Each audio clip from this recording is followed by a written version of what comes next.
अस्सलाम वालेकुम, मैं हूं रेहान तारिक और आप देख रहे हैं दस्तक। अहम आईनी तरामीम पर सियासी क़यादत में डेडलॉक अब भी बरकरार नजर आ रहा है। हुकूमत हर तरह से जोर लगा रही है कि किसी तरह से आईनी तरामीम को पार्लियामान से मंजूर करा लिया जाए। आज कौमी असम्बली की खुसूसी कमेटी का इजलास हुआ, जिसमें बड़े सियासी रहनुमाओं की बड़ी बैठक हुई। मौलाना फजलुर रहमान, बिलावल भुट्टो, आजम नज़ीर तारड़, बैरिस्टर गौहर, साहबजादा हामिद रजा आईनी तरामीम के हवाले से सर जोड़कर बैठे दिखाई दिए। ये उम्मीद जाहिर की जा रही थी कि तमाम सियासी जमातें मिलकर एक आईनी मुसव्वदे पर इत्तफाक कर लेंगी, लेकिन ऐसा हो नहीं सका और यूं कौमी असम्बली की खुसूसी कमेटी का इजलास बेनतीजा ही खत्म हो गया। अहम तरामीम को लेकर सियासी जमातों के दरमियान डेडलॉक अब भी बरकरार है। बहरहाल आज इजलास में हुकूमत ने अपना मुसव्वदा पेश कर दिया है, लेकिन JUIFA और PTI ने अपने मुसव्वदे पेश नहीं किए। ऐसा लग रहा है कि अभी भी सियासी जमातों में चीफ जस्टिस की मुद्दत मुलाजमत में तौसी को लेकर तहफ़्फ़ुज़ात पाए जाते हैं।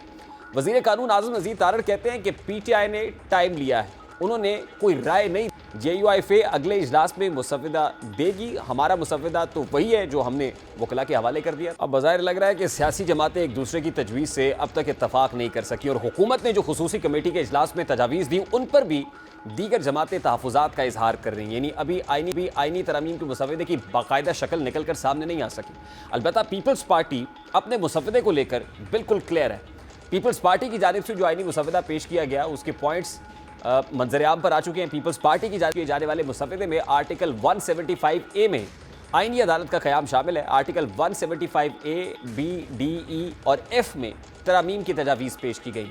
मुसव्वदे के मुताबिक आईनी अदालत वफाक में, जबकि सूबों की सतह पर भी एक एक आईनी अदालत होनी चाहिए। मुसव्वदे के मुताबिक हाई कोर्ट्स लोअर कोर्ट्स की अपील सुन सकेंगी। इस मुसव्वदे में वफाकी आईनी अदालत के जजेस की तैनाती का तरीक़ाकार भी तय किया गया है। आईनी अदालत पाकिस्तान चीफ जस्टिस और 2 सीनियर जजेस पर मुश्तमिल होगी, जिसमें सुप्रीम कोर्ट का एक रिटायर्ड जज या चीफ जस्टिस का नामजद नुमाइंदा होगा। पीपल्स पार्टी के मुसव्वदे में मुतालबा किया गया है कि जजेस की तैनाती के लिए आईनी कमीशन ऑफ पाकिस्तान का क़याम अमल में लाया जाएगा। सूबाई सतह पर जजेस की तैनाती का अमल भी आईनी कमीशन ऑफ पाकिस्तान देखेगा। मुसव्वदे में शामिल है कि CCP में वफाकी वज़ीर कानून और अटॉर्नी जनरल शामिल होंगे। CCP का कोई भी मेंबर जज के लिए नाम तजवीज़ कर सकता है। मुसव्वदे में आर्टिकल 209 के तहत जजेस को ओहदे से हटाने का तरीक़ाकार भी वज़ा किया गया है। मुसव्वदे के मुताबिक CCP चीफ जस्टिस, 2 सीनियर जजेस और 2 सूबाई आईनी अदालत के जजेस पर मुश्तमिल होगा। आईनी अदालतों के जजेस पर मुश्तमिल कमीशन को जजेस हटाने का इख्तियार होगा। CCP में पाकिस्तान बार काउंसिल का नुमाइंदा, 2 अरकान सेनेट, 2 MNAs होंगे। अब पीपल्स पार्टी एक वाहिद जमात है जिसका मुसव्वदा वाज़ेह है, जबकि JUIFA की जानिब से अब तक तजावीज़ पेश नहीं की गई। अलबत्ता अब से कुछ देर पहले मौलाना फजलुर रहमान साहब ने एक मीडिया टॉक की और उस मीडिया टॉक के अंदर वो ये कह रहे हैं कि 18वीं तरमीम हम लेके आए तो वो 19वीं ले आए। अब हम उस 19वीं तरमीम को ख़त्म करना चाहते हैं। ये उस बैकड्रॉप में बात कर रहे हैं कि जिस वक्त 18th अमेंडमेंट हुई और चीफ जस्टिस इफ्तिखार चौधरी थे जिन्होंने मशरूत किया कि 19वीं तरमीम भी आएगी और फिर 19वीं तरमीम मंजूर होनी हुई तो 18वीं तरमीम भी जो है उसकी यकीन दहानी कराई गई कि कोर्ट इसको स्ट्राइक डाउन नहीं करेगा। मौलाना कह रहे हैं कि उस 19वीं तरमीम की तरफ हमारा निशाना है। वो क्या कह रहे थे, जरा उसकी एक झलक आपको दिखाते हैं। थैले में मुहैया भेजा था और जब हमने उसका मुताला किया था तो वो ना आइन का तकाजा पूरा कर रहा था, ना जमहूरियत का और ना आइनी और जमहूरी इदारों का, ना अदलिया का। तो हमने मुस्तरद कर दिया था और हम अभी भी अपने मौक़िफ़ पे कायम हैं और हम कोशिश कर रहे हैं कि जो काबिल एतराज़ मवाद है उसके अंदर उसको मुकम्मल तौर पर साफ़ किया जाए, न ये कि हम बिगाड़ पैदा करें। हमने 18वीं तरमीम के ज़रिए से भी माजी के जितने बिगाड़ थे आइन के अंदर उनको साफ़ किया था, लेकिन उसके बावजूद 19वीं तरमीम के ज़रिए से अदालती इस्लाहात में जो पार्लियामान का किरदार था उसको ख़त्म कर दिया गया। हम ये भी तजवीज़ कर रहे हैं कि आइनी 19वीं तरमीम को ख़त्म किया जाए और वापस 18वीं तरमीम को बहाल किया जाए। यानी 19वीं तरमीम को ख़त्म करने और 18वीं तरमीम को बहाल करने की बात हो रही है। 19वीं तरमीम में बहुत सारे इख्तियारात सुपीरियर जुडिशरी के पास चले गए थे, इंडिपेंडेंस ज़्यादा हो गई थी, एम्पावरमेंट ज़्यादा हो गई थी। तो क्या मौलाना भी इस राय के हामी हैं कि वो जो इंडिपेंडेंट कोर्ट्स बन गई या इंडिपेंडेंस मिल गई या एम्पावरमेंट मिल गई उसको क्लिप किया जाए, यानी जुडिशरी के विंग्स को क्लिप कर दिया जाए और 18वीं तरमीम को जिसको इन लेटर एंड स्पिरिट बहाल करने की बात कर रहे हैं, क्या उसका मतलब ये है? साथ ही मौलाना ने इसी मीडिया टॉक के अंदर ये कहा है कि हमें उम्मीद है कि हुकूमत हमारी तजावीज़ पर अमल करेगी, एक कंसेंसस डेवलप हो जाएगा। सबसे पहले पाकिस्तान तहरीक इंसाफ के रहनुमा नईम हैदर पिछौता साहब हमारे साथ मौजूद है और जाहिर है तहरीक इंसाफ से एक दो और बड़े इंपॉर्टेंट इशूज़ हैं, उस पर भी बात करेंगे और उसके बाद हुकूमत से उनका वर्जन लेने की कोशिश करेंगे। नईम हैदर पिछौता साहब, अस्सलाम वालेकुम, बहुत बहुत शुक्रिया आपके वक्त के लिए। हुजूर, सबसे पहले तो इस आईनी तरमीमी मुसव्वदे जो अभी तक रोलिंग स्टोन बना हुआ है, दैट गैदर्स नो मास, अभी तक कुछ समझ नहीं आ रही कि होना क्या है। आमिर डोगर साहब ने कहा कि जो हुकूमत तो आनन फानन इजलास बुलाना चाहती थी और वहाँ पर इसको पार्लियामेंट में चाहती थी, तो और ये भी फिर कि हुकूमत कह रही है कि हमारे पास नंबर तो पूरे हैं, हमें मसला कोई नहीं है, नंबर पूरे हैं, तो फिर कहीं ना कहीं इसको रोक पाएंगे अभी भी आप? बहुत शुक्रिया, आपने मौका दिया जी। पहली बात यह है कि उनके पास नंबर पूरे नहीं है। दूसरी बात यह है कि 17 सीटों वाले जिस तरह से जितवा कर और उनकी सीटें आगे बढ़ाई गई और फिर रिकाउंटिंग के जरिए हमारी सीटें हारी हैं और उनको सारी सीटें मिली हैं और मखसूस नशिस्तों के लिए भी वो कटोरा लेकर चले गए, नून लीग वाले हों, पीपल्स पार्टी वालों या बाकी। तो लिहाजा जितना भी इन्होंने सारा अमल किया उसके बावजूद इनके नंबर पूरे नहीं हैं। सुप्रीम कोर्ट में फैसला भी इसी वजह से लेकर आए कि फ्लोर क्रॉसिंग को जो है वो जायज करार दिया जाए, लेकिन उसके बावजूद इनके पास नंबर नहीं है। अब धौंस धांधली एक जबर के जरिए लोगों को हरासा करके उनके भाई, उनकी फैमिली, उनके कारोबार सील सारा कुछ करके एमएनएज को और धमकाया जा रहा है कि किसी तरह तरीके से। नहीं, देखिए, आप ये कह रहे हैं कि नंबर्स पूरे नहीं हैं और अभी डराया धमकाया जा रहा है अकॉर्डिंग टू यू जो आप कह रहे हैं, लेकिन हुकूमत तो इस पोजीशन में है कि कल जो लेके आनी है तरमीम अभी पार्लियामान में टेबल करे इजलास। और फिर मैं आपको बताऊं कि कुछ लोगों से तो हमारी बात हुई है पाकिस्तान मुस्लिम लीग नून के, उन्होंने कहा जी हमें वक्त दिया गया आज स्टैंड बाय रहने का, हमने आज और कल हमें कहा गया स्टैंड बाय रहें कि किसी भी वक्त ये मुसव्वदा आ रहा है, पार्लियामेंट इजलास हम बुला रहे हैं, ये हंगामी इजलास होगा और उसमें ये टेबल करा लेंगे।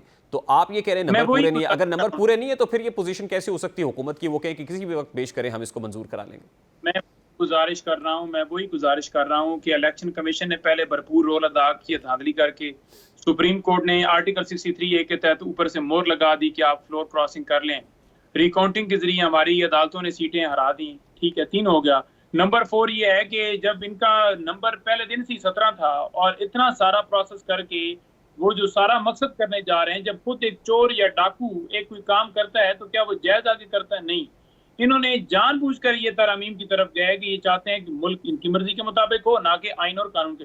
कोई भी ऐसी तरमीम जो कि आइन की रूह के खिलाफ हो, उसके बुनियादी हकूक के खिलाफ हो, एक आवाम की मंशा के खिलाफ हो, वो किसी सूरत पूरी कौम को कबूल नहीं हो सकती। देखिए नहीं हैदर पिछौता साहब, मेरा एक कंसर्न देखें आपके हवाले से भी है, वो ये है, आपसे मुराद आपकी जमात के, कि देखिए आप सबसे बड़ा जो ढंढोरा पीटती है ना पाकिस्तान तहरीक इंसाफ, वो ये कि जिस दिन हमसे बल्ले का इंतखाबी निशान लिया गया उस दिन बड़ी ज्यादती हुई। ठीक है, आपसे ज्यादती हुई होगी, आपने बल्ले के इंतखाबी निशान पे जब नजर सानी की वो आपने जाके की 6 फरवरी को, जो आज केस हुआ इस पर आज डिस्कशन भी हुई और आज जब वो नजर सानी लग गई तो कोई वकील गया ही नहीं और उस पर कोर्ट ये कह रही है कि भाई आप तो संजीदा ही नहीं लगता नजर सानी दायर करने में कि आपके 7 वकला थे, कोई एक किसी एक ने भी जसारत नहीं की कि कोर्ट में चला जाए। यानी इतने सीरियसनेस है आपकी अपने केसेस को परसू करने में, तो आप इस तरह की चीजों को जो हो रही है उसको कैसे रोक सकते हैं? ये कौन सी कोर्ट कह रही है और कौन सा जज कह रहा है? Sir supreme court of Pakistan कह रही है, sir supreme court of Pakistan कह रही है। मुझे पता, मैंने हियरिंग सुनी है, मैंने उसके रिमार्क्स भी सुने हैं। फिर आप मुझसे मैं उसका आपको कह रहा हूँ कि ये कौन कह रहा है? ये वो काजी फैसल साहब कह रहे हैं जिन्होंने 8 फरवरी को जो डाका डाला गया उसके ऊपर समाअत फिक्स ही नहीं की। जो सबसे बड़ा डाका डाला गया तारीख में, वो समाअत क्यों नहीं फिक्स की? सर आप पहले 13 जनवरी का तो हिसाब देते सर 25 से पहले वो चाहते हैं कि ऐसे रिमार्क्स दिए जाएं जिसके जरिए जो है मजीद तहरीक इंसाफ को टारगेट किए जाए। अगवा जो हो रहे हैं लोग, मैं तो 13 जनवरी की बात कर रहा हूँ, 8 फरवरी तो 13 जनवरी के बाद आती है ना सर। उस वकील ने ये कहा था कि ये फ्रॉड बेंच है, तो आपने उसको मरवाया, पिटवाया, उसको जो है बाद में ये कह दिया गया कि ये वॉशरूम के अंदर गिर गया और इसको चोटें लग गई। अच्छा नहीं हैदर पिछौता साहब, देखिए आप इस पर राजी क्यों नहीं है सर कि आप जरा सेल्फ अकाउंटेबिलिटी भी करें कि आप कहाँ खड़े हुए सर? तीसरे दिन से मेरा भाई अगवा है, काजी फैसल साहब क्यों नहीं उस के ऊपर जो है वो नोटिस ले रहे? आप क्यों नहीं सो मोटर ले? आपको दी है ना, हमने पिटीशन फाइल की है ना, 18 के बाद जानबूझकर लेकर चले गए हैं, हमने दी है ना, पिटीशन की है। क्या अदालतों को नहीं पता कि एजेंसियां उठाती हैं? मेरा सवाल बड़ा सादा सा, लेकिन अब आपने फिर सारी बहस को डिस्ट्रैक्ट कर दिया ना पुजौता साहब। मैं तो आपकी बात कर रहा हूँ, देखिए मेरी बात आप मेरा सवाल सुन लेना पुजौता साहब। मेरा सवाल क्या, हुजूर 8 फरवरी आई 8 जा रहा है, झूठे आप देखिए ना, अब अगर आप सवाल नहीं लेंगे और आप सिर्फ अपना नैरेटिव ही बिल्ड करेंगे सर, तो फिर बात हो नहीं पाएगी ना पुजौता साहब। देखिए ना, अब 1 बाय 1 चल लेते हैं ना सर। 13 जनवरी पहले आती है कि 8 फरवरी पहले आती है? आपका केस ये है कि 13 जनवरी को जब बल्ले का इंतखाबी निशान वापस लिया गया, उसी दिन हमसे ज्यादती शुरू हो गई। और भाई इसको आपने नजर सानी दायर कब की? और फिर अब अगर लग गई नजर सानी, तो आपका वकील क्यों नहीं गया आज अदालत में? मेरा सवाल तो बड़ा सादा, क्यों नहीं जा रहे सर अदालत में? मैं उसका जवाब दे देता हूँ। 13 जनवरी की वो बात करें कि आपसे जो है वो बल्ले का निशान लिया गया जी। 13 जनवरी के बाद जो हम टिकट जमा करवाने गए वहां पर अपने आरओज के पास, और उन्होंने हमें आजाद किया। क्या काजी फैसल साहब ने नोटिस लिया उसका? मुल्क के अंदर इलेक्शन होने जा रहा है और सबसे बड़ी पार्टी आपने नजरसानी की, उसके उम्मीदवारों को आजाद किया जा रहा है। काजी साहब ने नोटिस लिया, आपने अदालत से रुजू किया? देखिए अदालत क्या आंधी या नहीं देख रही कि मुल्क के अंदर क्या हो रहा है? सर आप अदालत में आप गए, लोगों को अगवा किए जा रहे हैं, क्या उनको नजर नहीं आ रहा कि हमारे अच्छा, अब आप ये कह रहे हैं कि जुडिशियल एक्टिविज्म होना चाहिए, यानी अदालतें खुद करे जो करना, हमने कुछ नहीं करना? आपने धरने का मामला उठाना है तो आप जो है वो फौरन आ जाते हैं। आपने मनाल को सील करना है, आपको नजर आ जाती है, कुत्ता मर जाए बिल्ली मर जाए उस पर आप नोटिस ले लेते हैं। लेकिन यहाँ पर लोगों को आजाद किया गया, आप कहाँ थे जब आपके फैसले की गलत तशरीह की जा रही थी? आपने क्यों नहीं इंटरवीन किया? जब आपका दिल होता है कि कोई आप खबर जो है वो आप रिमार्क देना चाहते हैं, उस वक्त आप कहते सर, यही तो अब देखें ना, यही तो प्रॉब्लम है ना सर। सर यही तो प्रॉब्लम है। अगर फिर हुकूमत इसको कॉन्स्टिट्यूशनल अमेंडमेंट के जरिए से जुडिशियल रिफॉर्म्स ला के ठीक करना चाहती है, आप उस पर भी रौला डाल रहे हैं। बात यह है कि हुकूमत चाहती है कि नवाज शरीफ एक अदालत का चीफ जस्टिस लगाए, शहबाज शरीफ लगाए, उसकी मर्जी से लगे। वो बंदा जो खुद चोर होगा उसकी मर्जी से अगर चीफ भी लग जाएगा तो इंसाफ फिर किधर मिलेगा? फिर मेरा ख्याल में उधर शहबाज शरीफ या नवाज शरीफ को चीफ जस्टिस बिठा देना चाहिए। जब लगाना उन्होंने, सर यही तो प्रॉब्लम है। देखिए कल तक अदालतें आपके लिए अच्छी थी क्योंकि आपको इंसाफ दे रही थी।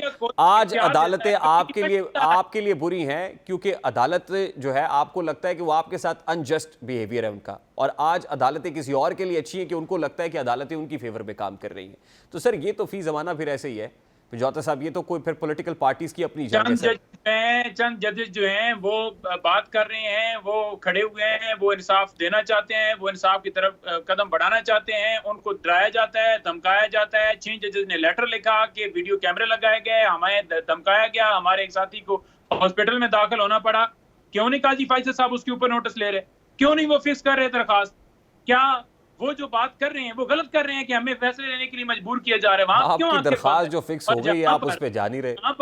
जहां पर देखा कि हमारी मेजॉरिटी कम है, तादाद कम है, 5 जजेस हमारे हक में है, वहां पर आपने डॉग जजेस भी लगा दिए, फिर भी आपका काम नहीं बन पाया। तो अब आप चाहते हैं कि ऐसी आईनी अदालत हो जो शहबाज शरीफ और पीछे से हैंडलर उसको डील करें। अच्छा मुझे बता दें अब रोकना कैसे? जोता साहब मुझे बताइए इसको रोकना कैसे, क्या तरीका है आपके पास within the parliament and outside the parliament? कोई है ऐसा तरीका? मुझे बता दीजिए फिर देन आई हैव टू। बिल्कुल जी, तमाम इदारों को अपनी आईनी हदूद के अंदर रहना चाहिए। अच्छा, जो इदारा खिलाफ वर्जी करे उसके खिलाफ एक्शन लेना चाहिए। जो सुप्रीम कोर्ट या कोई हाई कोर्ट फैसला देती है उसके ऊपर अमल करना चाहिए। क्यों नहीं सुप्रीम कोर्ट के फैसले के ऊपर मखसूस है जिसने अभी तक दी गई?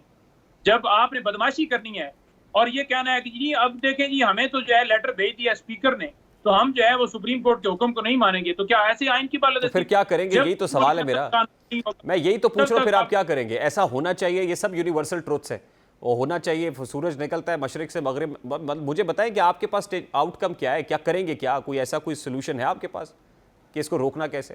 हमारे पास एक ही सोल्यूशन है कि हम आवाज बुलंद कर सकते हैं, हम निकल सकते हैं, हम सड़कों पर आ सकते हैं, हम कहते हैं कि कानून और आइन की बालादस्ती हो। हाँ, आगे से जो है वो उनको तस से मसना और लोगों को उठा के दहशतगर्दी और 302 के मुकदमात में डालते जाएं तो वो डालते जाएं, लेकिन क्या ऐसे आवाम चुप हो जाएगी? क्या आवाम की आवाज बंद हो जाएगी? ठीक है। तहरीक इंसाफ ने 6 फरवरी 2024 को बल्ले का निशान वापस लेने के लिए सुप्रीम कोर्ट में नजर सानी अपील दायर की थी, जिस पर आज समाअत हुई। लेकिन ऐसा लग रहा था कि जैसे पीटीआई नजर सानी केस का सामना करने को तैयार नहीं।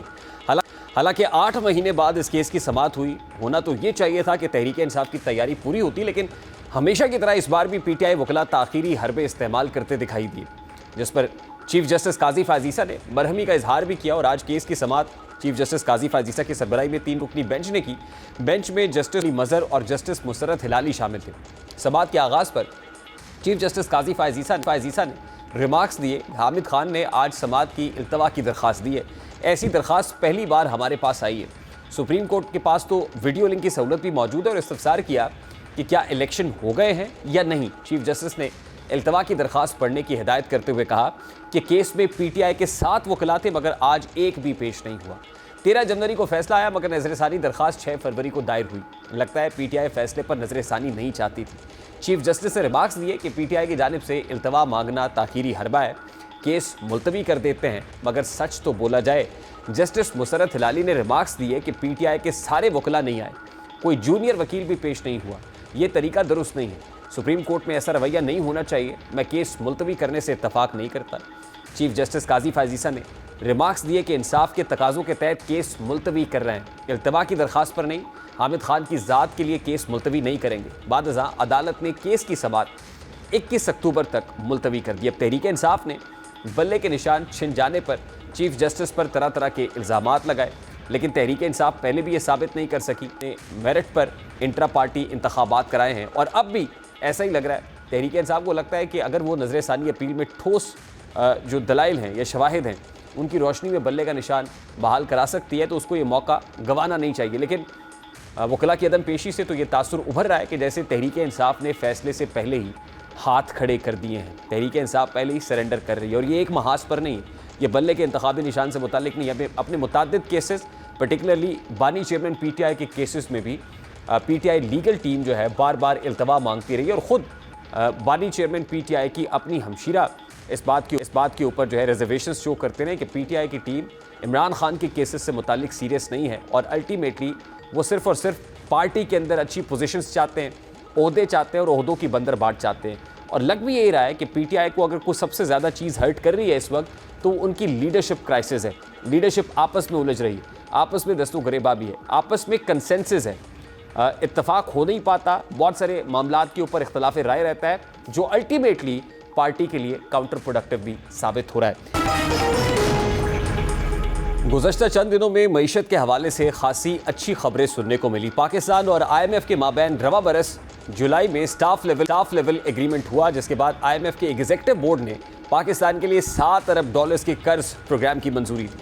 फिर इसी तरह IPPs के वो माहिदे जो कि मईशत के गले की हड्डी बने हुए थे, हुकूमत ने उनमें से 5 IPPs के साथ कामयाबी के साथ माहिदे ख़त्म किए, जिसके नतीजे में कौमी ख़जाने की एक खतीर रकम बचाई जा सकेगी।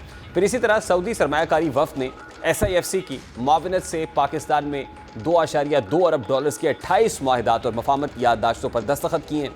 डेप्यूटी वज़ीर आज़म इसहाक डार भी कह चुके हैं कि पाकिस्तान जल्द दोबारा दुनिया की 24वीं मईशत बनकर उभरेगा। एक तरफ तो सब अच्छा की रिपोर्ट है, तमाम आशारिये मस्बत हैं, लेकिन दूसरी जानिब गरीब तबके के हालात वैसे के वैसे ही हैं। वर्ल्ड बैंक की रिपोर्ट तो कुछ ऐसा ही बता रही है, जिसमें पाकिस्तान में रवा साल गुर्बत की शरह बढ़कर 40.5% तक जाने का इंकशाफ किया गया है, जबकि माशी इस्तेहकाम के लिए सियासी इत्तफाक राय और IMF प्रोग्राम पर अमल ज़रूरी करार दिया है। आलमी बैंक ने डेवलपमेंट अपडेट रिपोर्ट जारी कर दी है, जिसमें पाकिस्तान में सालाना 16 लाख नए नौजवानों के लिए रोज़गार के मौके नाकाफ़ी करार दिए गए हैं। रिपोर्ट के मुताबिक 2023 में गुर्बत की शरह 40.8 थी। बढ़ती गुर्बत की वजह सुस्त माशी तरक्की और बुलंद महंगाई और उजरत में कमी बताई जा रही है, यानी लोगों के जो इनकम सोर्सेज है वो बढ़ नहीं रहे, इन्फ्लेशनरी प्रेशर बढ़ रहा है और उस तरह से मुल्क में GDP ग्रोथ भी, यानी ग्रोथ का पहिया भी नहीं है, इंडस्ट्री भी नहीं है, रोज़गार के मौके भी नहीं है, तो अल्टीमेटली गुर्बत है कि जिसमें मज़ीद इजाफा होता ही चला जा रहा है। अब अगर इकोनॉमिक इंडिकेटर्स कुछ बेहतर होना शुरू हुए हैं तो उम्मीद तो यही करनी चाहिए कि नीचे तक भी, यानी आम आदमी तक भी इसके असरात पहुँचेंगे और गुर्बत में भी कमी वाक़ई होगी। एक तो ये बहुत बड़ा प्रॉब्लम है कि इन्फ्लेशनरी प्रेशर बहुत ज़्यादा है, आम आदमी का मयार ज़िंदगी बुलंद नहीं हो रहा, तो वहीं पर पाकिस्तान की IT इंडस्ट्री भी बड़े मसाइल का शिकार है और गुज़श्ता चंद महीनों से तो इस मुहाली के अंदर मज़ीद इजाफा होता जा रहा है और उसका एक बहुत बड़ा जो फैक्टर है वो इंटरनेट की अदम दस्तयाबी है। पाकिस्तान में गुज़श्ता चंद रोज़ से इंटरनेट इस्तेमाल करने में दुश्वारी का सामना है। कभी व्हाट्सएप नहीं चल रहा होता और चल जाए तो व्हाट्सएप पे कोई वॉइस नोट भेजे या कोई इमेज भेजे, कोई फाइल भेजे, वो अपलोड और डाउनलोड नहीं होती, और अगर स्पीड हो भी तो जहाँ भेजे जा रहे हों वहाँ पर डाउनलोड नहीं होते, तो कभी तस्वीर या तो सेंड नहीं होती, लोड ही नहीं हो रही होती, और अगर कहीं कोई बड़ी वीडियो या डॉक्यूमेंट डाउनलोड करना पड़ जाए तो इंटरनेट की स्पीड बिल्कुल ही बैठ जाती है। इसके अलावा सोशल मीडिया ऐप्स जैसे कि फेसबुक और इंस्टाग्राम जैसी ऐप्स तक रसाई बिल्कुल मुश्किल हो गई है। पहले सिर्फ एक्स सारिफीन ही को VPN का इस्तेमाल करना पड़ता था, बाकी सोशल मीडिया ऐप्स को चलाने के लिए भी VPN का सहारा लेना होता है। माजी की बात की जाए तो मुहर्रमुल अराब में सिक्योरिटी के पेश नज़र मोबाइल नेटवर्क और तमाम सोशल मीडिया ऐप्स को ख़ास वक्त के लिए बंद कर दिया जाता था, लेकिन इस मरतबा सोशल मीडिया के मवाद को महदूद करने के लिए फायर वॉल की तनसीब का अमल शुरू हुआ, जिसके ट्रायल के दौरान पाकिस्तान में तमाम मोबाइल कंपनीज़ के सारिफीन को इंटरनेट इस्तेमाल करने में दुश्वारी का सामना करना पड़ा है। लेकिन पाकिस्तान टेलीकम्युनिकेशन अथॉरिटी ने मोबाइल फ़ोन और इंटरनेट सर्विस मयार जांचने का सर्वे जारी किया है, जो कि बिल्कुल इसके बरक्स है। PTI ने दावा किया है कि अप्रैल तक जून के मुकाबले जुलाई तक सितंबर 2024 इंटरनेट स्पीड बेहतर हुई है। अपलोडिंग, डाउनलोडिंग और नेटवर्क दस्तयाबी में बेहतरी रिकॉर्ड की गई। दूसरी जानिब सर्वे तफसीलात पर मबनी PTI वेब लिंक पर मालूमात बिल्कुल गायब है, यानी PTI मुसलसल जो है इस सारे मामले के अंदर बजाय इसकी कोई क्लैरिटी लेके आए, गलत बयानी से सहारा लेता है और इस गलत बयानी की वजह से मजीद IT घटा भी बैठता है। प्रोग्राम का वक्त अपने इख्तिताम को पहुंचा है। आपसे मुलाकात होगी इंशाल्लाह अगले हफ्ते। अपना रखिए ख्याल। अल्लाह हाफ़िज़।